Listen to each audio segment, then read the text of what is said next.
ధారతో మా రోత హృదయమును కడిగి పవిత్రపరచుమని ప్రార్థిస్తూ ఉన్నాం. మీ ఆత్మతో మమ్మల్ని నింపి మీ కొరకు ఫలించేవారముగా ఉండుటకు, ప్రతి చోట మీ సాక్షిగా జీవించుటకు సహాయం చేయండి. మరొక పర్యాయము ఈ రాత్రికాల సమయంలో మీ వాక్యాన్ని ధ్యానం చేసుకుంటూ ఉండగా ఈ సందేశము అన్ని పరిస్థితుల్లో కూడా మా విశ్వాసాన్ని బలపరుస్తూ మీ వైపు చూచుటకు సహాయపడేదిగా ఉండునట్లు, అర్థం కాని సమస్యల్లో మీపై ఆధారపడే వారముగా ఉండుటకు, ప్రతికూలమైన పరిస్థితుల్లో మీ వైపు చూసేవారముగా ఉండుటకు, ఆయన భక్తిని, ప్రార్థనను, విశ్వాసమును, పవిత్రతను జాగ్రత్తగా కాపాడుకుంటకు సహాయం చేసేదిగా ఉండినట్లు మీరే కృప చూపించమని మా రక్షకుడైన యేసుక్రీస్తు పరిశుద్ధమైన నామములో ప్రార్థన చేస్తున్నాము తండ్రి. ఆమేన్.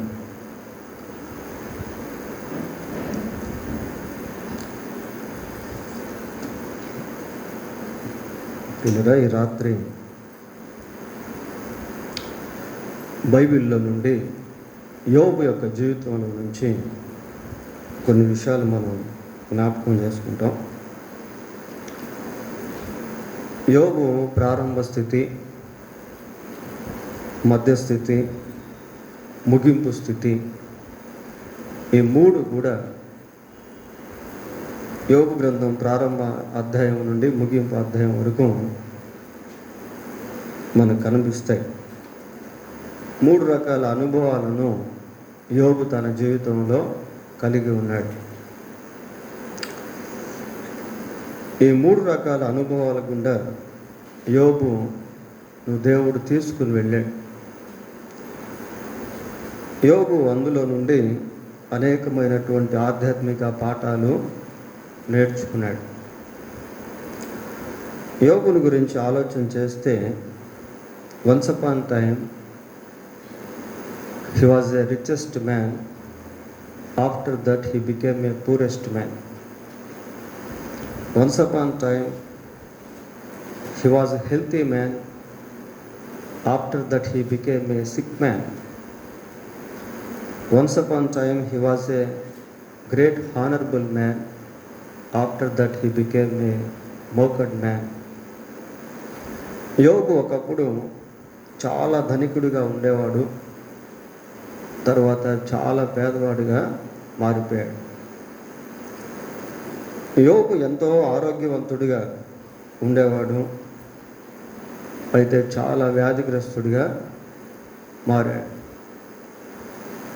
యోబు చాలా గౌరవప్రదమైనటువంటి స్థితిలో సమాజంలో జీవించాడు, అయితే ఎంతో అపహాస్య పాలయ్యాడు. అటువంటి సంపన్న భిన్నమైన స్థితిలో యోబు జీవిస్తూ ఉన్నప్పటికీ తన భక్తిని, విశ్వాసాన్ని, ప్రార్థనను ఎప్పుడు కూడా విడిచిపెట్టలేదు.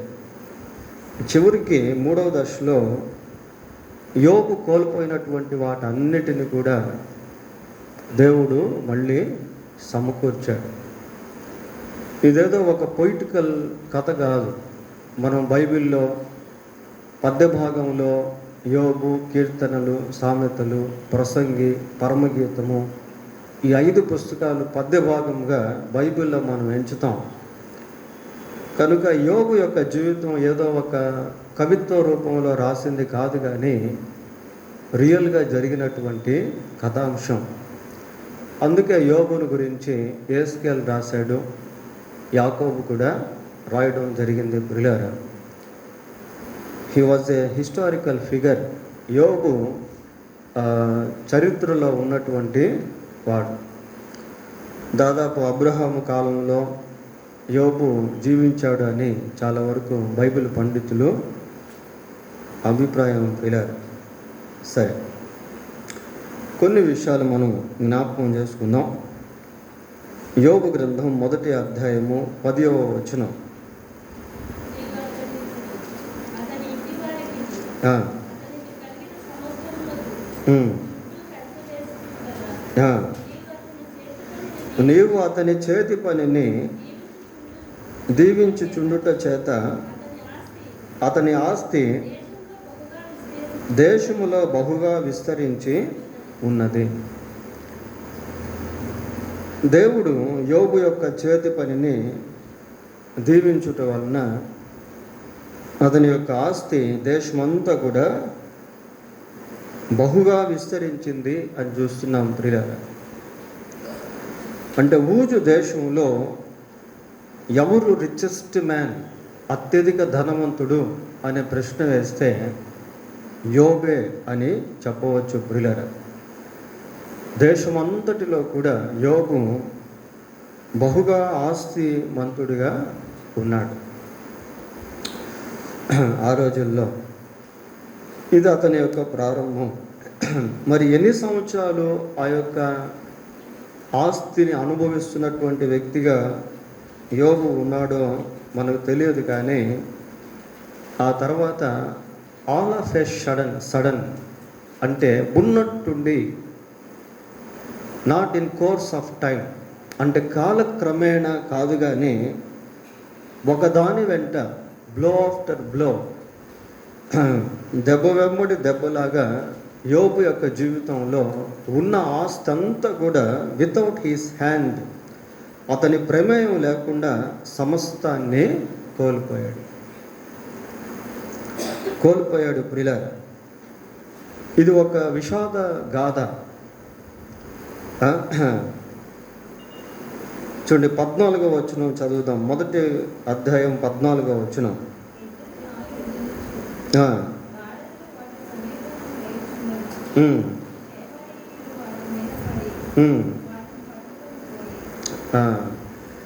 ప్రియులారా, యోబు యొక్క ఆస్తి ఎలాంటిది అంటే స్థిరాస్తి, చరాస్తి రెండు కూడా కలిగి ఉన్నాడు. చరాస్తి అంటే ఈ జీవులు అన్నమాట. 3వ వచనం చదవండి. అతనికి 7,000 గొర్రెలను, 3,000 ఒంటెలను, 500 జతల ఎడ్లను, చాలా చరాస్తులు ఇవన్నీ కూడా. 15వ వచనం చదవండి. పనివారు చనిపోయారు, పశువులను కూడా తీసుకుని వెళ్ళారు.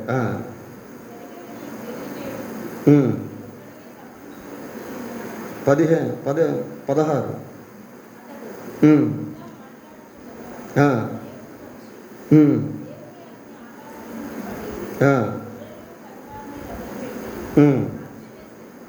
పదిహేడు.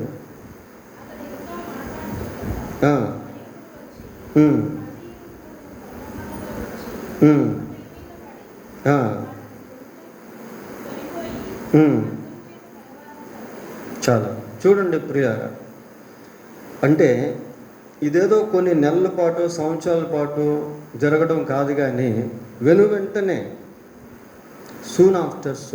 వెంటనే జరిగి తనకున్న ఆస్తి అంతా కూడా దాదాపుగా యోబు కోల్పోయాడు ప్రియులారా. He became poorest man instead of being richest man. బహు ధనవంతుడిగా ఉండాల్సినటువంటి యోబు ఇప్పుడు ఏమైపోయాడు అంటే చాలా దరిద్రుడిగా మారిపోయాడు ప్రియులారా. అయితే యోబు యొక్క స్టాండర్డ్స్ మనం గమనించినప్పుడు, అతని యొక్క ప్రమాణికాలు ధనవంతుడిగా ఉన్నప్పుడు దేవునిలో ఎలా ఉండేవాడో, దరిద్రుడిగా ఉన్నప్పుడు కూడా దేవునిలో అలాగే ఉన్నాడు. అది ఇంపార్టెంట్. అది మనం నేర్చుకోవాల్సినటువంటి పాఠం ప్రియులారా. చరాస్తులు, స్థిరాస్తులు ఎన్ని ఉన్నప్పటికీ మనం దేవుణ్ణి కలిగి ఉండాలి. ఒకవేళ అవి పోయినప్పటికీ కూడా దేవుణ్ణి కలిగి ఉండాలి. మరి దేవుణ్ణి కలిగి ఉండే విధానంలో యోబు అంత ఖచ్చితమైనటువంటి భక్తిని, విశ్వాసాన్ని ఎలా కాపాడుకున్నాడు అని అంటే, యోబు యొక్క మనస్సు తన ఆస్తి పైన లేదు ప్రియులారా. యోబు యొక్క హృదయము తనకున్నటువంటి ఆస్తుల అంతస్తుల పైన పెట్టుకోలేదు. అది అక్కడ యోబు జీవితంలో మనము గమనించాల్సింది. చూడండి, 31వ అధ్యాయము 24వ వచనం చదువుదాం. 31:24. సువర్ణము నాకు ఆధారం అని అనుకొనిన ఎడలను ఆశ్రయము నీవే అని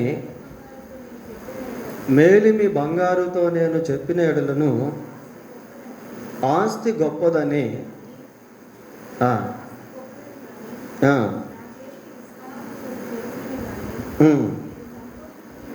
సంతోషించిన ఎడలను. చూడండి ప్రియులారా, ఇది యోబు యొక్క హృదయంలో ఉన్నది మనకు కనిపిస్తూ ఉంది. అంటే ఆస్తి విషయంలో, విస్తారమైనటువంటి బంగారం విషయంలో, మేలిమి బంగారు విషయంలో యోబు ఎక్కడు కూడా తన హృదయాన్ని దానిపైన పెట్టలేదు. ఆ కిందకు వచ్చేసరికి పరమునున్న దేవుని దృష్టికి నేను వేషధారినగుదునేమో అంటాడు. అంటే ఎంతో ఆస్తి కలిగి ఉన్నప్పటికీ దానిపైన యోబుకు మనస్సు అనేది లేదు ప్రియులారా. ధనం ఉండడం తప్పులేదు, కానీ ధనాపేక్ష ఉండడం అనేది తప్పు అని మనం బైబిల్లో చూస్తాం.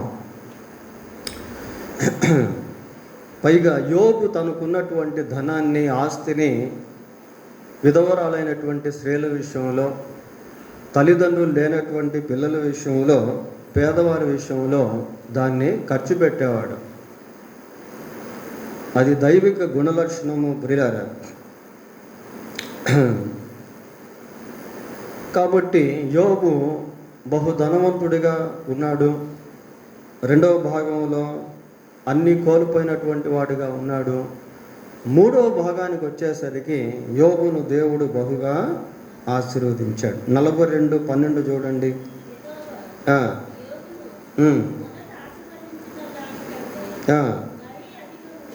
మరీ అధికముగా ఆశీర్వదించెను. అతనికి 14,000 గొర్రెలు, అంతకుముందు 7,000 ప్రియులారా, 6,000 ఒంటెలను, అంతకుముందు 3,000 ఒంటెలు. ఇందాక మనం చదివాం కదా ఆ భాగంలో, మొదటి అధ్యాయంలో 3,000. ఇప్పుడు 1000 జతల ఎడ్లను, 1000 ఆడుగాడిదలను కలిగిన.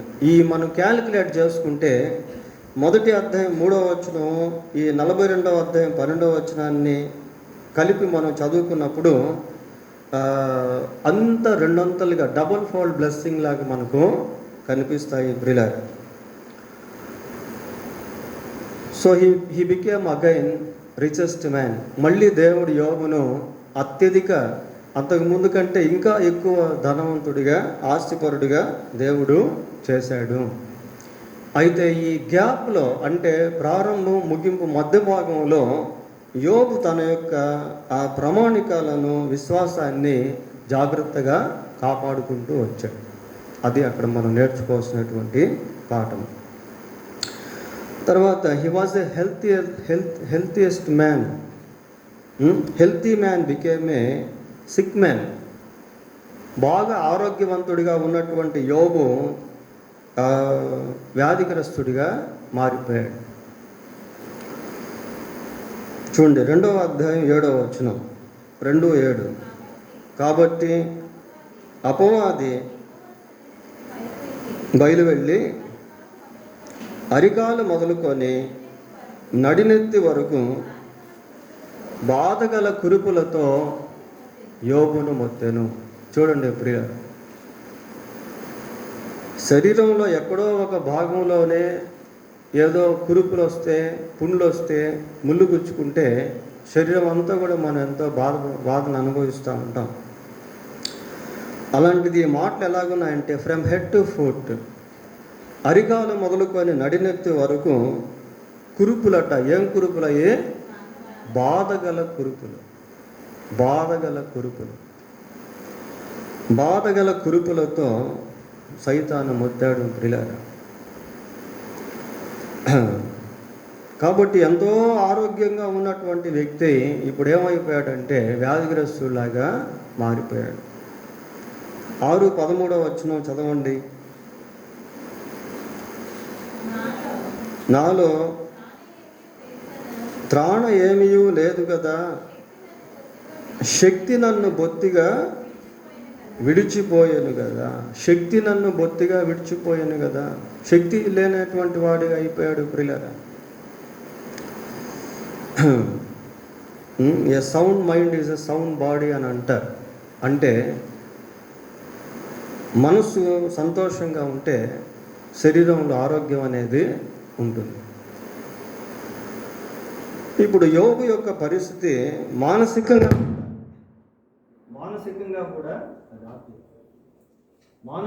కూడా ఎంతో దెబ్బతిన్నాడు ప్రియులారా. మానసికంగా కూడా యోబు చాలా వేదన అనుభవించినట్టుగా బైబిల్లో మనం చూస్తాం. మరి ఒక పక్క భార్య వచ్చి యోబుని ఎంతగానో బాధపరిచింది. ఏమని చెప్పింది? నీవు ఎంతవరకు యథార్థవంతుడుగా ఉంటావు, దేవుని దూషించి మరణం కా అంట. తర్వాత స్నేహితులు వచ్చి యోబుని ఎంతగానో బాధ పెట్టినట్టుగా బైబిల్లో మనం చూస్తాము ప్రియులారా. కనుక యోబు యొక్క జీవితంలో మానసికంగా కూడా ఎంతో శోభ అనుభవించాడు. ఇప్పుడు శారీరకంగా వ్యాధిగ్రస్తుడు అయిపోయాడు. అయితే ఆ సమయంలో యోబు యొక్క విశ్వాసం ఎలా ఉంది, అది ఇంపార్టెంట్. చూడండి, కొన్నిసార్లు మనకు రకరకాల వ్యాధులు వచ్చినప్పుడు మనం చాలా కృంగిపోయేటువంటి వారంగా ఉంటాం, ఏమి అర్థం కానటువంటి వారంగా ఉంటాం. అసలు విశ్వాస జీవితంలో కూడా వ్యాధులు వస్తాయా, విశ్వాస జీవితంలో కూడా రోగాలు వస్తాయా అనే ప్రశ్నలు మనకు కొన్నిసార్లు కలుగుతూ ఉంటాయి ప్రియులారా, కొన్నిసార్లు కలుగుతూ ఉంటాయి. మరి భయంకరమైనటువంటి వ్యాధితో యోబు బాధపడుతున్నాడు. అటువంటి సమయంలో అతని స్టాండర్డ్స్ ఎలాగున్నాయనేది ఒకసారి మనం పరిశీలిస్తే అదే 19వ అధ్యాయం 25వ వచనం చదవండి. అయితే నా విమోచకుడు సజీవుడనియు, తరువాత ఆయన భూమి మీద నిలిచిననియు నేను ఎరుగుదును. ఈలాగున నా చర్మము చీకిపోయిన తరువాత శరీరముతో నేను దేవుణ్ణి చూచెదను.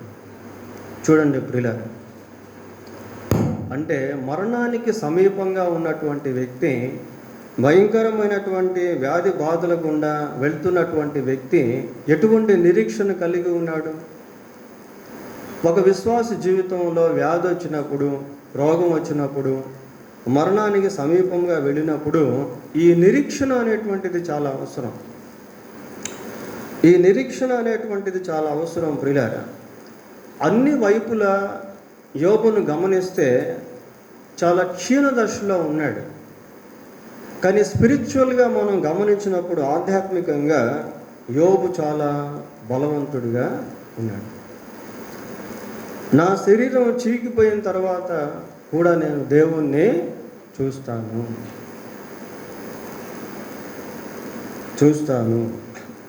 నేను చావును సజీవుడనై ఆయనను స్తుతిస్తాను. ప్రియులారా, అటువంటి ప్రతికూలమైన భిన్నమైన బాధల్లో వ్యాధుల్లో యోబు తన ప్రామాణికాలను జాగ్రత్తగా కాపాడుకుంటూ వచ్చాడు. శరీరం వైపు చూసుకోవట్లేదు, కానీ ఆధ్యాత్మిక దృష్టిని కలిగి బలపరుచుకుంటా ఉన్నాడు తన్ను తాను. ఈ సెల్ఫ్ ఎంకరేజ్మెంట్ అనేది ప్రతికూలమైనటువంటి పరిస్థితుల గుండా వెళ్తూ ఉన్నప్పుడు చాలా అవసరం ప్రియులారా, చాలా అవసరం. ఈ సెల్ఫ్ ఎంకరేజ్మెంట్ అనేది మనం ఎప్పుడు పొందుకుంటామంటే దేవుని వాక్యాన్ని బట్టి పొందుకుంటాం. నాకు బెల్స్ పాలసీ వచ్చినప్పుడు ఒక దేవుని వాక్యం ఒకటి నన్ను చాలా బలపరిచింది.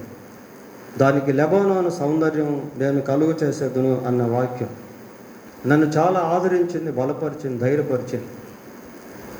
ప్రియులారా, కనుక మన జీవితంలో కూడా ఏదైనా వ్యాధి వచ్చినప్పుడు, బాధ వచ్చినప్పుడు, శ్రమ వచ్చినప్పుడు, శరీరంలో ఆరోగ్యాన్ని కోల్పోయినప్పుడు అక్కడ మన భక్తిని జాగ్రత్తగా కాపాడుకోవాల్సిన వారముగా, విశ్వాసాన్ని జాగ్రత్తగా కాపాడుకోవాల్సిన వారముగా మనము ఉండాలి అనేది ఈ పాఠంలో మనం చూస్తూ ఉన్నాం. పోనీ యోబు అంత ఘోరమైనటువంటి వ్యాధిగ్రస్తుడిగా జీవిస్తూ ఉన్నప్పుడు ఎక్కడ కూడా చనిపోలేదు ప్రియులారా, చనిపోలేదు. అపవాదితో దేవుడు మాట్లాడుతూ అతని ప్రాణాన్ని మాత్రం నీవు తాగేదానికి అవకాశం లేదు, ముట్టకూడదు. So without God's permission we can't die, even though we get lot of sickness. ఎంత గొప్ప వ్యాధి మనం పొందుకున్నప్పటికీ దేవుని చిత్తం లేకుండా మనం మరణించము. పిమ్మట దేవుడు ఏం చేశాడంటే యోబును స్వస్థపరిచాడు. యోబు యొక్క ఆయుష్ను దేవుడు పొడిగించాడు. పొడిగించి 140 సంవత్సరాలు యోబు తన జీవితాన్ని కొనసాగించే కృప దేవుడు అనుగ్రహించాడు. 42:16 చదవండి. అటు తర్వాత యోబు 140 సంవత్సరములు బ్రతికి తన కుమారులను 4 తరముల వరకు చూచెను. చూడండి ప్రియుల, కుమారులను చూశాడు, కుమారులను కూడా చూశాడు. అంతకుముందు కుమారులు చనిపోయారు. మళ్ళీ దేవుడు యోబు కుమారులను ఇచ్చాడు. ఆ కుమారులకు కుమారులు పుట్టాడు. ఆ కుమారులకు మళ్ళీ కుమారులు అప్పటి వరకు యోబు బ్రతికే ఉన్నాడు. అంటే ఎంతో భయంకరమైనటువంటి వ్యాధి యోబు యొక్క శరీరంపై దాడి చేసినప్పటికీ యోబును దేవుడు ఇంకా కాపాడుతూనే ఉన్నాడు, సజీవుడిగానే ఉంచాడు. 4 తరముల వరకు యోబు బ్రతికుండేదానికి దేవుడు కృప చూపించాడు. ప్రియులారా, యోబు 14:5లో ఒక మాట ఉంటుంది, నరుల ఆయుష్కాలము పరిమితి కలది, వారి నెలల సంఖ్య నీకు తెలిసే ఉన్నది, మించజాలని వయా పరిమాణం నీవు వారికి నియమించి ఉన్నావు. పోతే he was a honourable man. ఒకప్పుడు యోబు చాలా గౌరవపదమైనటువంటి వ్యక్తి. He became a mocked man. అపహాస్యపు పాలైపోయాడు. ప్రియులారా, చూడండి, యోబు అపహాస్యపు పాలయ్యేదానికి యోబు నేరమేమీ చేయలేదు, ఘోరాలేమీ చేయలేదు, ఎవరిని మోసం చేయలేదు, ఎవరిని ఏమీ చేయలేదు. ప్రియులారా, ఒకప్పుడు యోబు వెళ్తూ ఉంటే మనుషులు లేచి నిలబడేవాళ్ళు. యూజు దేశంలో దాదాపు యోబు అంటే తెలియనటువంటి వాళ్ళు ఎవరు కూడా లేరు. పేదవారికి సహాయం చేసేటువంటి వాడు, ఆదుకునేటువంటి వాడు, తండ్రి లేనటువంటి వారికి తండ్రిగా సహాయపడేటువంటి వాడు. యోబు అంత గౌరవంతో జీవించినటువంటి వ్యక్తి ఎంతో అపహాస్యపు పాలు అయ్యాడు. ప్రియులారా, అపహాస్యపు పాలు అయ్యాడు. చూడండి, యోబు గ్రంథం 19వ అధ్యాయం 9వ వచనం ఒకసారి చదువుదాం.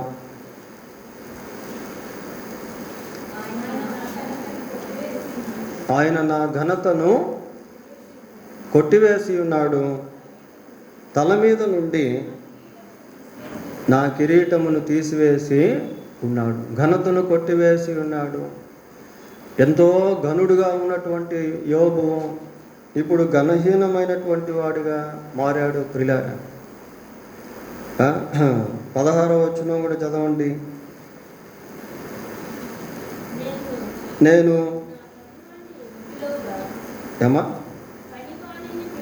నేను పనివాణిని పిలిస్తే వాడేమి పలకకుండా ఉన్నాడు. పనులు కూడా లెక్క చేయటం లేదు. ప్రియులారా, పనోళ్ళని బ్రతిమలాడుకుంటా ఉన్నాడు. 18వ వచనం చదవండి. చిన్న పిల్లలు సహా నన్ను తృణీకరించురు. నేను లేచుట చూచినట్లా బాలురు నా మీద దూషణ పలుకులు. చూడండి ప్రియులారా, చిన్న పిల్లలు సహితం యోబును తృణీకరించేటువంటి వారిగా మారారు. అటువంటి పరిస్థితి గుండా యోబు ఎప్పుడు కూడా వెళ్తానని అనుకోలేదు ప్రియులారా.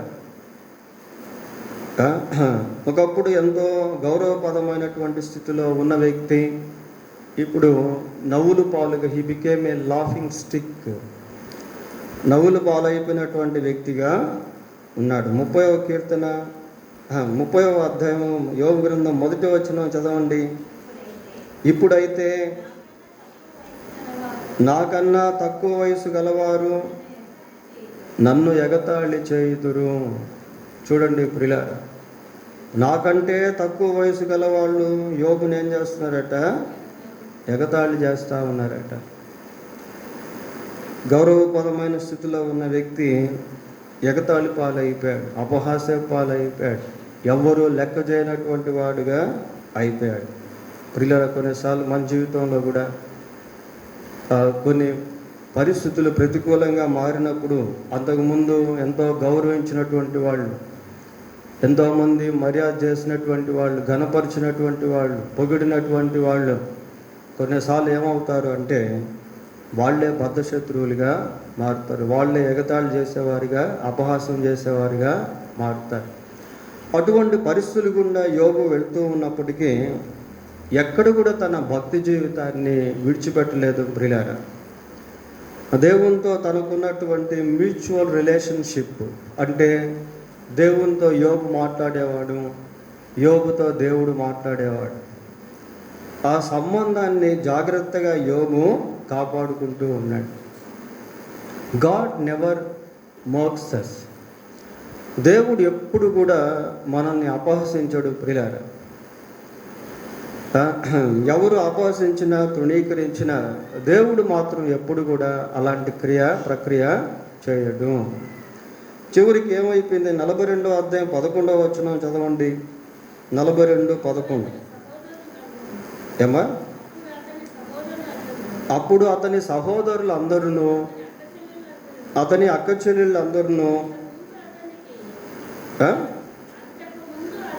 అంతకు ముందు అతనికి పరిచయులైన వారందరూ వచ్చి అతనితో కూడా అతని ఇంట అన్నపానములు పుచ్చుకొని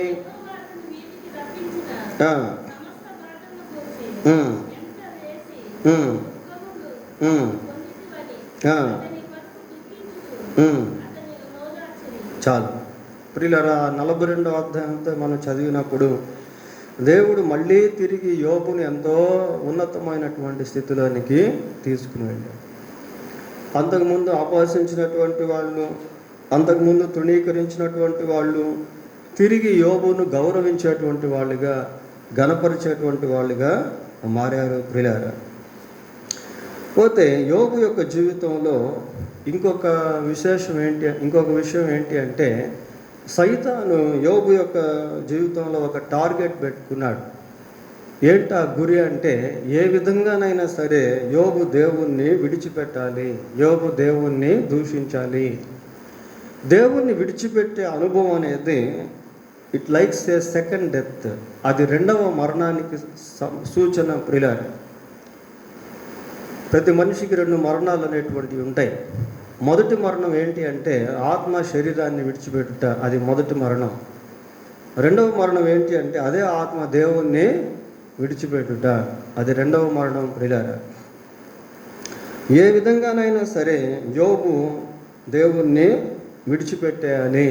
1వ అధ్యాయం 11వ వచనం చూడండి. అయినను నీవిప్పుడు నీ చెయ్యి చాపి అతని కలిగిన సమస్తమును మొత్తిన ఎడల అతను నీ ముఖము ఎదుటనే దూషించి నిన్ను విడిచిపోవును. నిన్ను విడిచిపెట్టేస్తాడు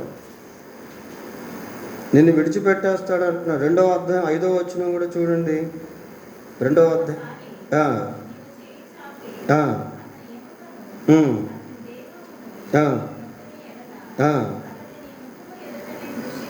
అతను నీ ముఖము ఎదుటనే దూషించి నిన్ను విడిచిపెట్టేస్తాడు. అని పలుమార్లు మరి సైతాను యోబు విషయంలో అటువంటి లక్ష్యాన్ని కలిగి ఉన్నాడు ప్రియులారా. అయితే యోబు సమస్తాన్ని కోల్పోయినప్పటికీ, ఆరోగ్యాన్ని కోల్పోయినప్పటికీ, ఆస్తుల్ని కోల్పోయినప్పటికీ, పనివారిని కోల్పోయినప్పటికీ దేవుణ్ణి మాత్రం యోబు విడిచిపెట్టలేదు. He never left God, he never forsaken God. ఎప్పుడు కూడా దేవుణ్ణి యోబు విడిచిపెట్టలేదు ప్రియులారా. మొదటి అధ్యాయం 22వ వచనం చదవండి. ఈ సంగతులలో ఏ విషయమందును యోబు ఏ పాపమును చేయలేదు, దేవుడు అన్యాయము చేసినని చెప్పలేదు. ఏ పాపం కూడా చేయలేదండి పిల్లలు. అన్ని ప్రతికూలమైన పరిస్థితులు గుండా యోబు వెళ్తూ ఉన్నప్పటికీ దేవుణ్ణి మాత్రం ఎక్కడా విడిచిపెట్టలేదు, దేవునికి ఎక్కడా దూరం అయిపోలేదు. 2వ అధ్యాయం 10వ వచనం కూడా చూద్దాం.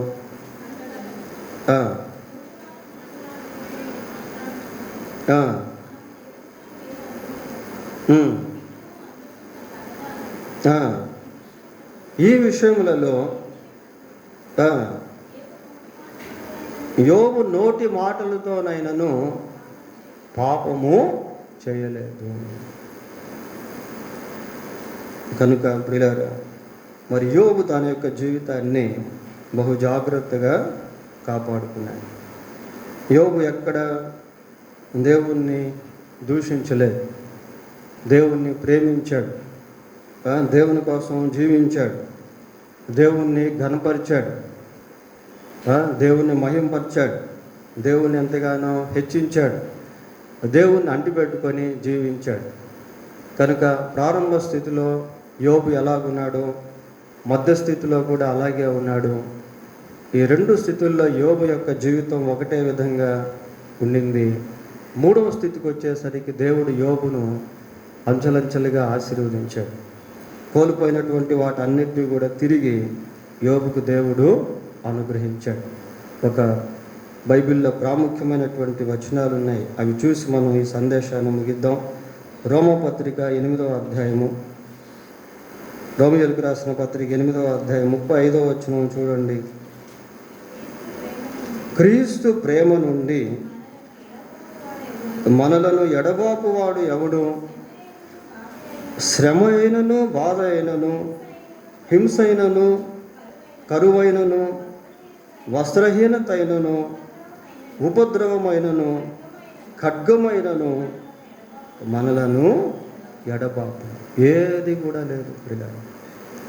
వస్త్రహీనత అయినా, ఖడ్గమైన, శ్రమ అయినా, బాధ అయినా, హింస అయినా, కరువు అయినా ఏది కూడా క్రీస్తు ప్రేమ నుండి ఎడబాపునది ఏది కూడా లేదు. 37వ వచనం చూడండి. అయినను మనలను ప్రేమించిన వాని ద్వారా మనము వీటన్నిటిలో అత్యధిక విజయము పొందుచున్నాము. మరణమైనను, జీవమైనను, దేవదూతలైనను, ప్రధానులైనను, ఉన్నవి అయినను, రాబోవునవి అయినను, అధికారులైనను, ఎత్తైనను, లోతైనను, సృష్టింపబడిన మరి ఏదైనను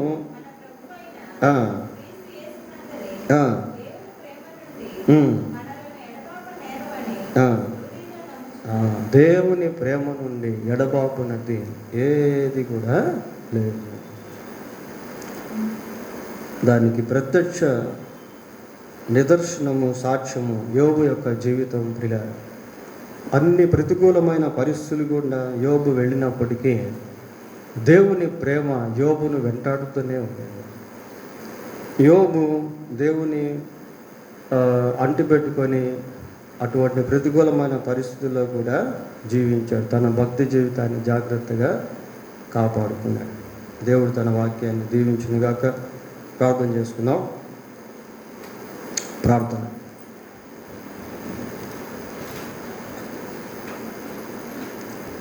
ప్రేమ కలిగిన మా తండ్రి, పరిశుద్ధుడైన మా దేవా, మీకు వందనాలు, స్తోత్రాలు. మీ ప్రేమ నుండి ఎడబాపునది ఏదీ లేదని మీ వాక్యంలో మేము చదువుకున్నాం. కరువైన, వస్త్రహీనత అయినా, బాధ అయినా, అది ఏదైనా కూడా మీ ప్రేమ నుండి ఎడబాపునది లేదు. అట్టి ప్రేమతో మీరు మమ్మల్ని ప్రేమిస్తున్నారు కనుక మా ప్రభువా, అనుకూలమైన పరిస్థితుల్లో, ప్రతికూలమైన పరిస్థితుల్లో మిమ్మల్ని కలిగి జీవించేవారముగా ఉండటకు సహాయం చేయండి. మీ ప్రేమ యందు నిలిచి ఉండేవారముగా సహాయం చేయండి ప్రభువా.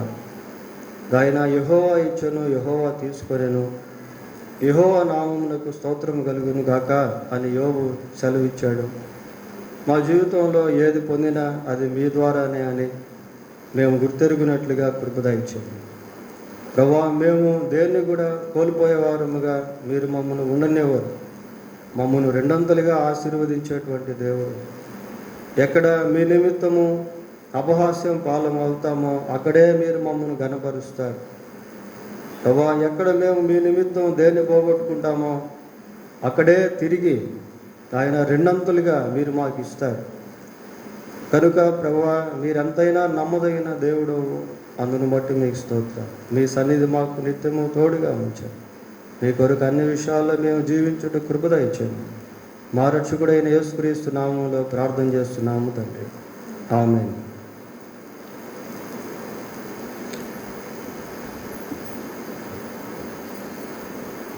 ఈరోజు మొదటి ఆదివారం.